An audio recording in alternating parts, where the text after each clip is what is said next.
개혁신당 제26차 최고위원회의 시작하겠습니다.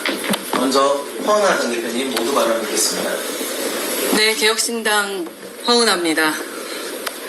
파리 올림픽에서는 기분 좋은 소식이 많이 들려오는데 대한민국 서울 여의도 국회에서는 늘 답답한 소식만 전해드리게 돼서 국민들께 죄송한 마음입니다.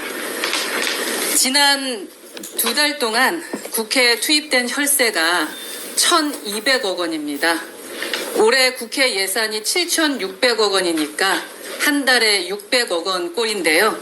그런데 2달 동안 국회가 통과시킨 민생 법안은 단 한 건도 없습니다. 더불어민주당은 대통령이 거부권을 행사할 것이 분명한 법안들만 골라서 강행 처리하고 있고요. 국민의힘은 필리버스터, 재의결, 법안 폐기 순서로 고집불통의 도돌이표를 찍고 있습니다. 양당이 무의미한 기싸움 하느라 하루에 20억씩 국민의 피와 땀이 담긴 혈세를 허공에 태우고 있는 셈입니다. 국회 16개 상임위 가운데 8개 상임위가 2달 동안 법안을 한 건도 심사하지 않았습니다. 그중에는 이번 팀원 위메프 사태와 밀접한 상임위들도 포함됩니다. 오늘 저희 개혁신당 최고위를 마치고 해피머니 상품권 피해자분들과 간담회가 예정되어 있습니다. 팀원 위메프 사태 그리고 그로부터 파생된 해피머니 상품권 사태 등을 살펴보면 상황이 이 지경이 될 때까지 금융당국은 도대체 무엇을 하고 있었나 싶습니다. 위기의 경고등이 전혀 켜지지 않았었습니다. 정부와 국회의 직무유기 정도가 아니라 모럴 해저드입니다.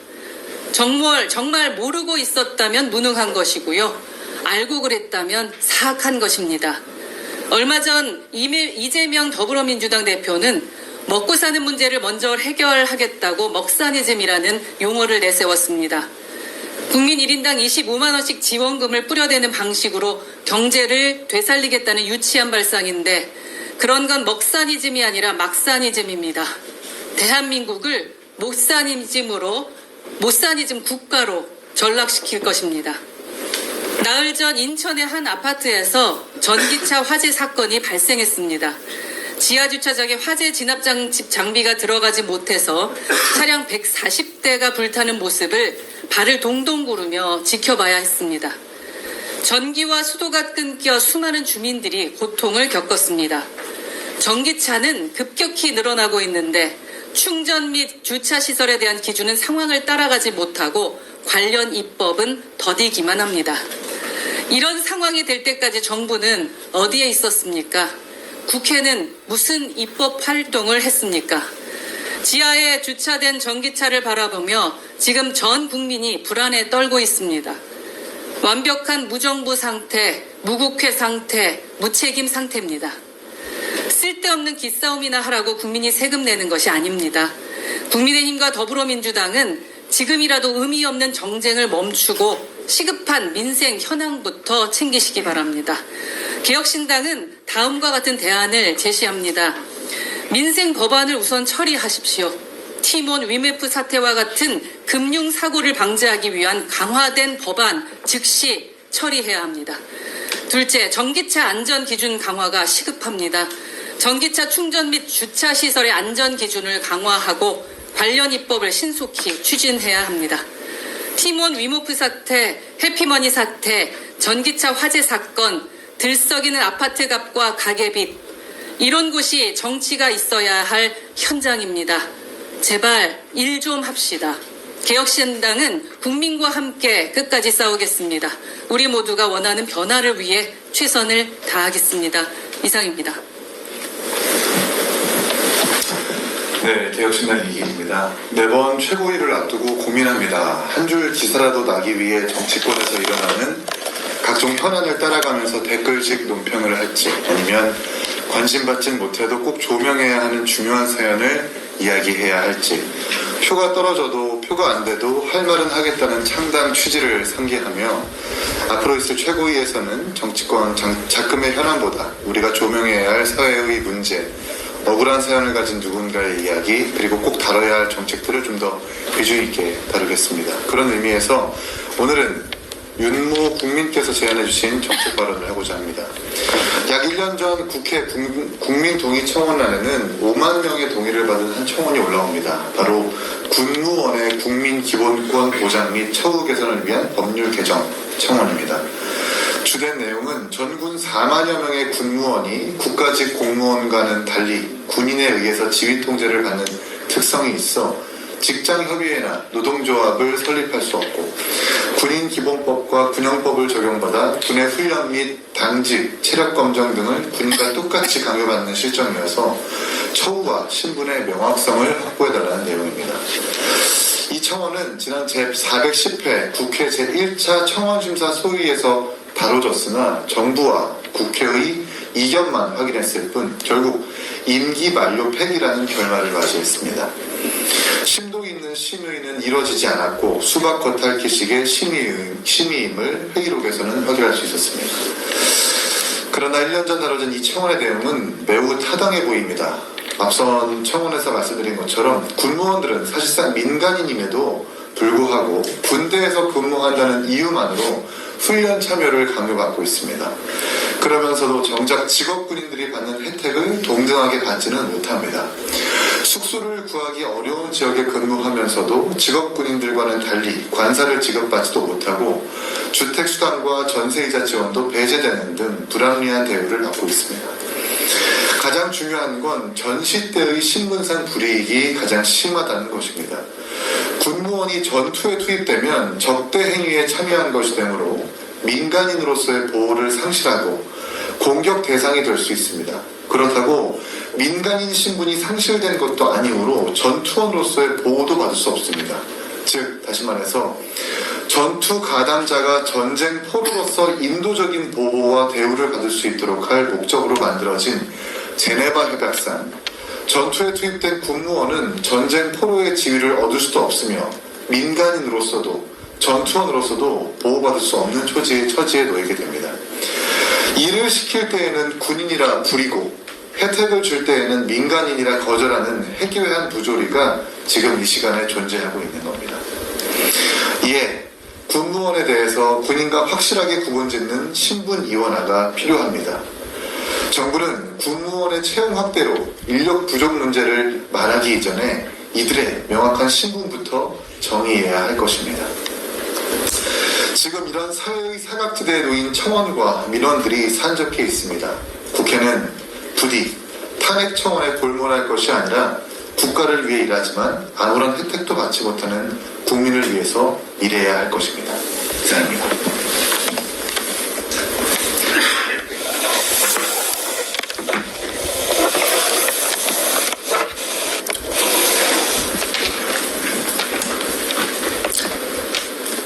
주적은 우리의 생존을 위협하는 주된 안보 위협국을 의미합니다. 그런 의미에서 우리의 주적은 두말할 것도 없이 북한입니다. 북한 노동당 규약 전문에 한반도 전역의 공산주의화를 명시해 놓았으며 김정은 국무위원장은 남측은 의심할 바 없는 우리의 명백한 적이라고 규정하고 핵탄두를 기하급수적으로 늘리라며 공개적으로 우리를 위협합니다. 그렇다면 북한만 조심하면 대한민국의 안보는 잘 지켜질 수 있는 겁니까? 한반도 주변의 4대 강대국들 중 우리가 미국을 유일한 우방국으로 여기는 까닭은 바로 우리의 영토와 역사에 대한 야욕이 없는 유일한 국가가 바로 미국이기 때문입니다. 이를 뒤집어 말하면 미국을 제외한 우리 주변국들은 언제든지 우리의 생존을 위협할 가능성이 있는 안보 위협국들이란 소리입니다. 다행히도 일부 좌파 극단주의자들을 제외하면 우리 사회 대다수가 권위주의 독재 국가인 중국과 러시아에 대해서는 경계심을 갖고 있지만 같은 민주주의 국가이자 같은 미국의 우방국인 일본에 대해서는 경계 수준이 많이 떨어지는 게 현실입니다. 하지만 일본 역시 중국과 마찬가지로 우리의 영토와 역사에 대해 끊임없이 도발해온 잠재적 안보 위협국이라는 사실을 결코 잊어서는 안 됩니다. 게다가 일본은 우리 대한민국보다 인구와 경제력이 2.5배 정도 규모가 큰 강대국입니다. 요즘 대한민국의 군사력이 세계 5위권이라고 떠들고 있지만 일본이 마음만 먹으면 우리의 군사력을 추월하는 것은 시간 문제고 특히 해군력은 현 상태로도 중국과 세계 2위 자리를 다툴 정도로 막강합니다. 그런 일본이 최근 전쟁 가능한 보통 국가를 만들겠다며 패전 후 1947년부터 줄곧 유지해온 이른바 평화헌법마저 버리려 하고 있습니다. 이는 그들이 추구하는 전쟁 가능한 보통 국가 일본이 대한민국의 군사력을 넘어서는 군사대국으로 우리 앞에 나타날 날도 멀지 않았음을 의미합니다. 그런데 문제는 그 군사대국 일본이 과거의 침략 전쟁에 대해 반성과 사죄는커녕 오히려 시간이 갈수록 국가 차원에서 더욱 미화하고 있다는 것입니다. A급 전쟁 범죄자들을 모아놓은 야스쿠니 신사에 일본 국회의원들이 집단 참대하는 것은 기본이고, 이젠 일본 유력 정치인들이 천인공노할 전쟁 범죄를 저질렀던 일본 침략군을 향해 고귀한 희생을 한 선인들이라며 대놓고 찬양하는 수준에까지 이르렀습니다. 그런 일본 정부가 지난 수십 년간 줄곧 외쳐온 것이 바로 다케시마, 즉 독도가 일본 땅이라는 주장입니다. 늦어도 17세기 중반에는 일본의 다케시마에 대한 영유권이 확립되어 있었던 것을 1952년 1월 한국 대통령 이승만이 국제법에 반하는 이승만 라인을 일방적으로 발표하고 불법 점거하여 오늘에 이르고 있다는 황당한 주장을 일본 국내는 물론이고 막대한 자금과 인력을 동원하여 국제사회에 퍼뜨리며 독도에 대한 야욕을 불태우고 있습니다. 이를 교과서에 실어 일본 젊은 세대에게 왜곡된 역사를 가르친 지가 벌써 40년이 되었습니다. 10수년 전에는 시네마현에서 열리고 있는 다케시마의 날 행사에 차관급 인사를 참석시켜 이를 국가 행사로 위상을 격상시켜 놓기도 했습니다. 독도를 놓고 한일 간 대립 상황이 이러함에도 미국은 동해가 아닌 일본해가 공식 표기가 맞다며 오히려 일본 편을 들고 있는 상황입니다. 이는 한일 간 독도에서 분쟁 발생 시 결국 우리 스스로의 힘으로 지키지 못하면 독도를 강탈당할 수도 있는 잠재적 안보 위협에 직면해 있음을 의미합니다. 현 정부가 그토록 중시하는 한미일 안보협력이 북중러를 견제하는 수단으로는 유용할지 몰라도 일본의 우리 영토에 대한 야욕과 우리 역사에 대한 왜곡까지 막아주지는 못합니다. 그럼에도 윤석열 대통령은 35년간의 일본 식민지 압제에서 벗어난 것을 축하하는 광복절 기념식에서마저 일본은 이제 우리와 보편적 가치를 공유하고 공동의 이익을 추구하는 파트너라며 일방적인 짝사랑을 대내외에 표시하며 대일편향 외교를 이어가고 있습니다. 최근에는 일본의 사도광산에 대한 유네스코 세계문화유산 등재 과정에서 또 한 번 일본 정부로부터 뒤통수를 맞았음이 분명한데도 아무 대책이나 반성 없이 변명과 말 바꾸기로 일관하여 국민의 큰 분노와 우려를 자아내고 있습니다. 우리 국민들은 북한과 중국의 도발과 위협을 중시하는 만큼 일본과 관련한 일련의 역사 왜곡과 안보 위협에 대해서도 우리 정부가 철저하게 준비해서 단호하게 대처해 주기를 강력히 요구하고 있다는 사실을 부디 잊지 말았으면 합니다. 이상입니다.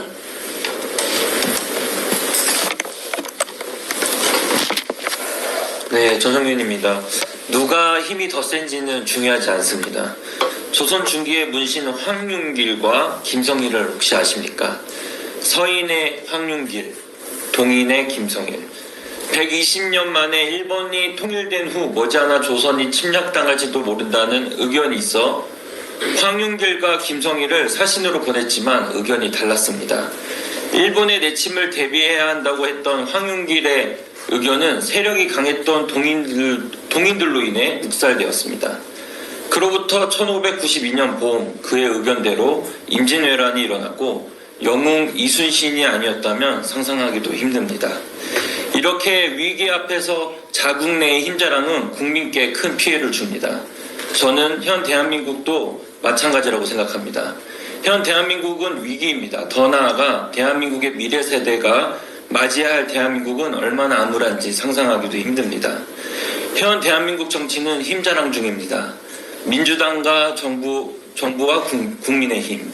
민주당 내에는 전국 대의원대회를 전국 당원대회로 이름을 바꾼 첫 전당대회인데 호남에서 20% 투표율밖에 되지 않는 전국 개딸대회로 되고 있는 상황. 보건사회연구원이 어제 발표한 사회통합 실태 진단 및 대안 방안의 보고서에서 58.2%가 정치 성향이 다르면 연애나 결혼을 할 생각이 없다고 답하고 있습니다. 다시 한번 말씀드립니다. 대한민국은 위기입니다. 이 상황이 지속된다면 영웅 이순신이 또 필요할 시기가 올 것입니다. 이상입니다.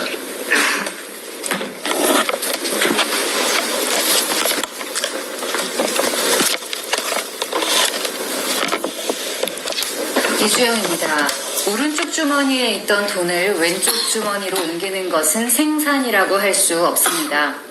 아이들의 돈을 빼앗아 그 부모들에게 주는 것은 분배라고도 할 수 없을 겁니다. 지난 2일 민주당은 전국민 25만원 지원법을 통과시켰습니다. 민생경제 비상사태 해결을 위한 조치라고 포장했지만 실제로는 여의도 대통령 이재명의 대관식을 위한 13조어치의 기념품 비용에 불과합니다. 선물은 빠르게 휘발하고 남은 포장지는 다음 세대가 치워야 할 겁니다. 현금성 자산 보편 지급의 문제는 문재인 정권의 긴급 재난지원금을 통해 이미 확인된 바 있습니다. 2020년 KDI 연구에 따르면 재난지원금을 통해 증대된 소비 효과는 정부가 투입한 14조 원의 30% 수준인 4조 원에 그쳤습니다. 잠시 숨통이 튄 곳도 없지는 않았겠으나 증가한 가계부채와 훼손된 국가재정 건전성을 들여다보면 이는 대한민국의 갈증에 소금물을 들이키는 것이나 마찬가지인 정책이었습니다. 반면 같은 시기 서울시가 기준 중위소득 100% 이하의 시민들을 대상으로 선별 지급한 서울시 재난긴급생활비의 경우 보다 긍정적인 결과가 나왔습니다. 지급 예산 대비 약 70%의 높은 소비 진작 효과가 나타났는데 이는 문재인 정부의 긴급재난지원금 대비 2배가 넘는 수치입니다. 어느 쪽이 국가 경제에 더 유익했고 또 어느 쪽이 대다수의 국민에게 유리했을지는 수치로도 이미 확인이 된 겁니다. 우리는 선심성 살포와 필수적 복지의 차이를 가려야 합니다. 전체 경제의 체질과 흐름을 침해하지 않는 선에서 꼭 필요한 곳에 필요한 만큼만 포퓰리즘으로 침몰하지 않기 위한 복지의 기본 전제여야 합니다. 여러분, 대한민국은 지금 돈이 없습니다. 현재 우리나라의 국가 채무는 1127조 원으로 사상 최대 수준이며 세수는 지난해 56조 원의 결손에 이어 올해도 10조 원이 넘게 빌 것으로 보입니다. 국민연금과 건강보험료의 고갈 위기 또한 당장 코앞으로 다가온 재난입니다. 경기를 살리고 소상공인을 돕는 것은 국가의 책무가 맞습니다. 그러나 국가의 빚을 줄이고 재정 건전성을 회복하는 것 또한 미래 세대를 위한 국가와 국민 모두의 의무입니다. 아이들의 용돈 통장을 털어 부모들이 꽃놀이하는 일은 없어야 합니다. 오늘의 한 표가 아니라 내일의 대한민국을 위해 고민하는 진짜 정치를 기대해봅니다. 개혁신당은 오늘의 안정, 내일의 희망을 위한 정치를 만들어 나가겠습니다. 감사합니다.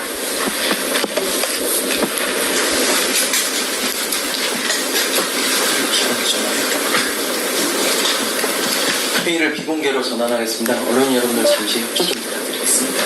감사합니다. 10시 간담회. 예, 10시 간담회가 곧 이어질 겁니다.